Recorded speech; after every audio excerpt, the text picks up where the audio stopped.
नमस्कार मित्रों, मैं आप सभी का अपने एस्ट्रो चैनल एस्ट्रोविद के वीआर पे स्वागत करता हूं।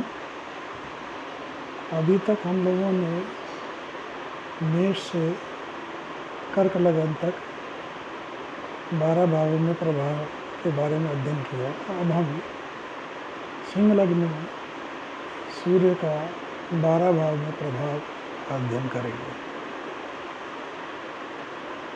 मित्रों, सूर्य यश है,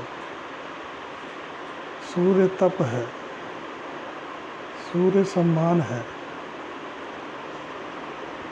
सूर्य प्रतिष्ठा है और ये अग्नि तत्व की राशि है।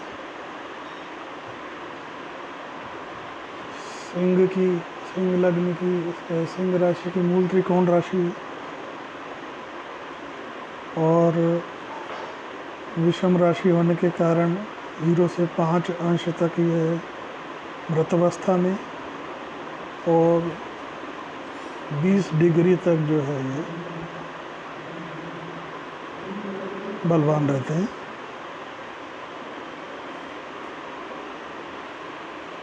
इसमें लग्न में अग्नि तत्व, त्रिकोण में अग्नि तत्व और दूसरे त्रिकोण में अग्नि तत्व। इसका मतलब ये हुआ कि यह अग्नि तत्व प्रधान लग्न है और सूर्य का एक कारक लग्न है। सूर्य अगर इसमें लग्न भाव में बैठते हैं तो जातक को अत्यंत प्रभावशाली, वैभवशाली सम्मान दिलाता है और अगर पीड़ित अवस्था में, पीड़ित से मतलब है कि शनि से दृष्ट या राहु से दृष्ट या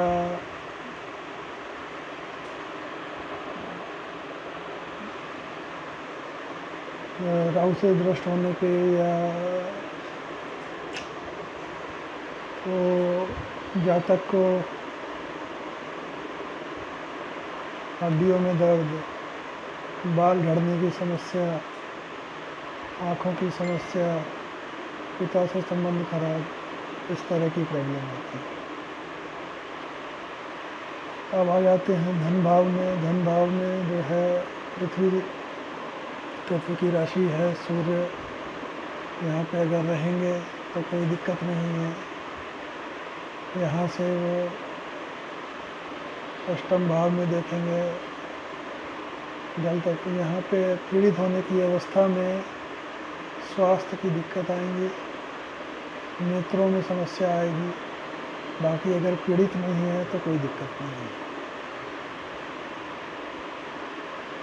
सूर्य लग्न से पराक्रम भाव में बैठेंगे तो यहाँ पे नीच के हो जाते हैं। अगर 10 डिग्री से कम है तो दिक्कत है, 10 डिग्री से अगर अधिक है तो कोई दिक्कत नहीं है। वैसे तीसरे स्थान पे नीचत्व भंग हो जाता है और क्योंकि शुक्र केंद्र के भी स्वामी है, लेकिन फिर भी 10 डिग्री से ऊपर अगर हो तो पराक्रम कोई श्रेष्ठ पराक्रम करेगा, भाग्य को मजबूती देगा।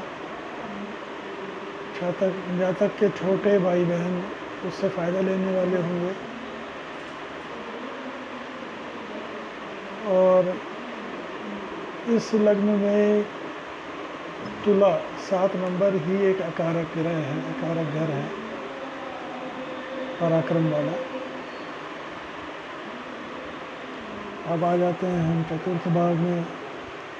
चतुर्थ भाव हमारा जो सुख का भाव है, माँ का भाव है, सूर्य अगर इसमें बैठते हैं तो ये जल तत्व की राशि है, लेकिन वो इतना महत्व नहीं रखती क्योंकि अग्नि तत्व प्रधान राशि है और मंगल इनके मित्र हैं। ऐसे में जातक सरकारी नौकरी वगैरह इस तंत्र में आकर प्रयास करेगा तो सफल होगा। पीड़ित होने की अवस्था में जातक पिता से संबंध खराब और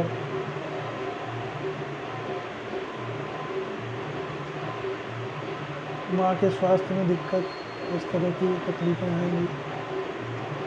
अब आ जाते हैं पंचम भाव में। पंचम भाव अग्नि तत्व की राशि है। सूर्य अगर यहाँ बैठते हैं तो जातक जो है बाल्यकाल में पढ़ाई में बहुत अच्छा होगा।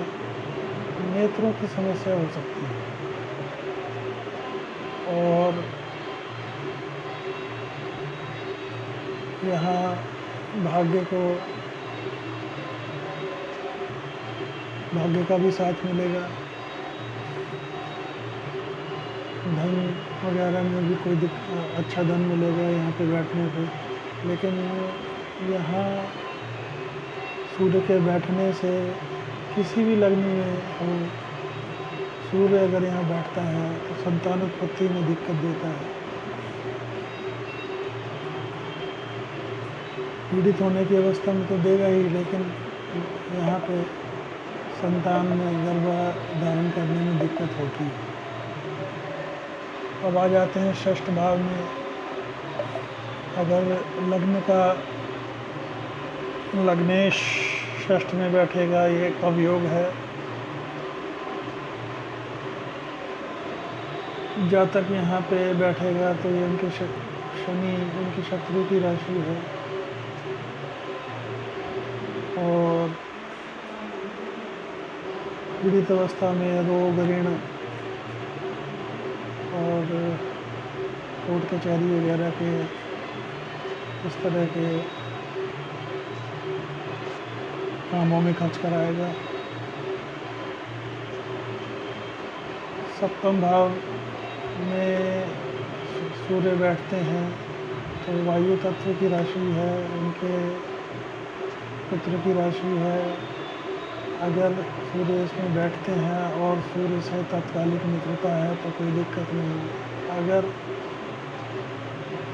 और तात्कालिक मित्रता में गुरु की दृष्टि अगर यहाँ पे होती है तो जातक अत्यंत भाग्यवान बना देंगे। जातक की जो पत्नी होगी बहुत ही तेजस्विनी होगी और यहाँ से अगर उनकी दृष्टि लग्न पे पड़ेगी तो थोड़ा सा गुस्से वगैरह में, थोड़ा सा क्रोध में वृद्धि कराएगा सूर्य। अब आ जाते हैं अष्टम भाव में। ये लग्नेश अगर अष्टम में बैठते हैं तो ये का उपयोग होगा। लेकिन और जल तत्व की राशि में बैठेंगे तो स्वास्थ्य से संबंधी प्रॉब्लम दे देंगे। स्वास्थ्य से संबंधित प्रॉब्लम होगी, इस तरह की समस्या यहाँ पे देगा सूर्य के। और लेकिन अगर पीड़ित नहीं है तो आकस्मिक धन की प्राप्ति भी करा सकते हैं। नवम भाव में सूर्य अपनी उच्च राशि में बैठेंगे। ये उनकी उच्च की राशि है। यहाँ पे बैठा सूर्य पराक्रम में वृद्धि कराएगा और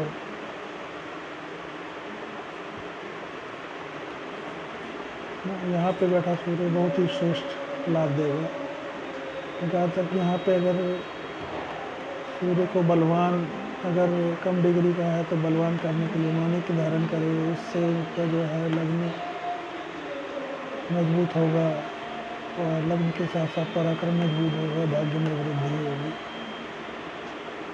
अब आ जाते हैं दशम भाव में। दशम भाव में सूर्य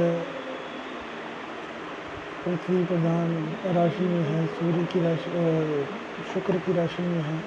वैसे तो सूर्य यहाँ दिग्बली होते हैं, लेकिन यहाँ पे हमें शुक्र के साथ तात्कालिक मित्रता देखनी पड़ेगी। अगर तात्कालिक मित्रता ठीक है तब तो, और डिग्री भी सही है, तो शासन से संबंधित सरकारी नौकरी, राजनीति वगैरह में सब में श्रेष्ठ फल देगा। और अगर पीड़ित है तो पीड़ित अवस्था में पिता से संबंध खराब, और शासन में या राजनीति में असफलता, या अधिकारी हैं तो बॉस से क्या कहते हैं प्रॉब्लम, इस तरह की प्रॉब्लम्स आएंगी। और अगर 11वें भाव में शुक्र बैठते हैं, वायु तत्व की राशि है, यहाँ पे लाभ स्थान पे अच्छा लाभ देंगे, अच्छा पैसा देंगे। और 11वें स्थान पे सूर्य अच्छा ही फल देते हैं वायु तत्व में, और अच्छा फल देंगे, कोई दिक्कत नहीं है। और 12वें भाव में सूर्य अगर बैठेंगे तो ये जल तत्व की प्रधान, जल तत्व प्रधान राशि है। अगर चंद्रमा अति मित्र है तो कोई दिक्कत नहीं, मित्र है तो इनके रत्न को धारण किया जा सकता है। लेकिन अगर ये पीड़ित हैं, पीड़ित होने की अवस्था में फालतू के कामों में, कोर्ट कचहरी वगैरह मुकदमेबाजी में फालतू का पैसा बर्बाद करेंगे। और इस तरह आज हमने सूर्य का सभी 12 भावों में प्रभाव का अध्ययन किया। इसमें मैं जातकों को ये बताना चाहूँगा, अगर सूर्य इस लग्न में द्वितीय, तृतीय, छठे, 8वें और 12वें में अगर बैठे हैं तो जातकों को सूर्य की उपासना, पूजा पाठ, सूर्य को जल दें। अन्य में हो, चतुर्थ भाव में हो, पंचम में हो, सप्तम में हो, नवम में हो, दशम और 11वें में अगर हो, अगर सूर्य की डिग्री कम है तो उसको माणिक्य धारण करके बलवान कर सकते हैं। और पूजा पाठ तो कर ही सकते हैं, कोई दिक्कत नहीं है। उसके अलावा माणिक्य भी धारण कर सकते हैं। अगर आपको ये मेरा वीडियो पसंद आया हो तो चलो लाइक करें, मेरे चैनल को सब्सक्राइब करें। बहुत बहुत धन्यवाद।